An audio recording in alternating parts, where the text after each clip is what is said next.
Ассалаумағалейкум. Бүгінгі біздің тақырыбымыздың ауыл шаруашылығының негізінің комплекстері.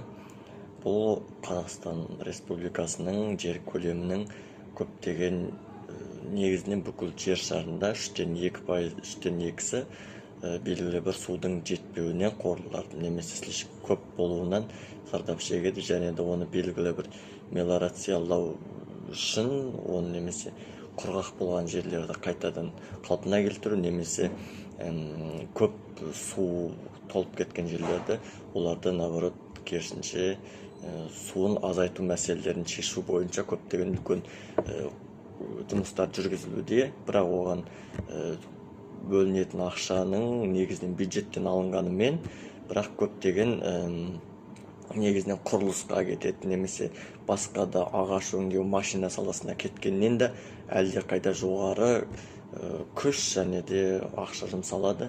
Оның барлығының негізінен туындап тұрған нәрсесі ол белгілі бір 1/3-ін бүкіл шаруашылығы, бұл және ауыл шаруашылығы болғаннан кейін оны басқа ештеңемен айырбастай ала алмаймыз. Не ол мал шаруашылығы болсын, егін шаруашылығы болсын, оны басқа өнімдермен айырбастай алмаймыз.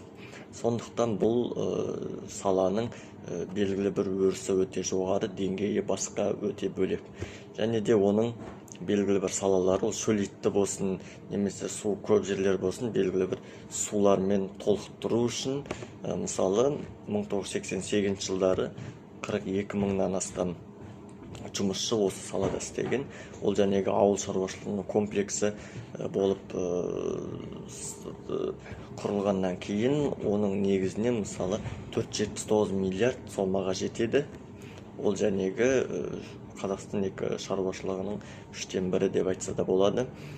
Оның негізгі белгілі бір қамтитын шаруалары ол Қазақстан Республикасының жерінің негізінен мысалы бірінші 3 сфераға бөлінеді. Оның біріншісі ол жәнегі тыңайтқыш, немесе ауыл шаруашылығының тракторлары болуы мүмкін, және машиналары болуы мүмкін. Солардың белгілі бір сол техникалық жағын қамтамасыз ету. Ал екіншісі ол екінші сфераға келетін болса, ол жәнегі белгілі бір ауыл шаруашылығы мен орман шаруашылығы.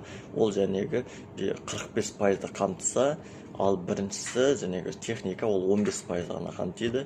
Үшінші сфера ол жәнегі белгілі бір соны дайындау және де оны халыққа жеткізудің несі, ол жәнегі қалған 40%-ті сол қамтиды.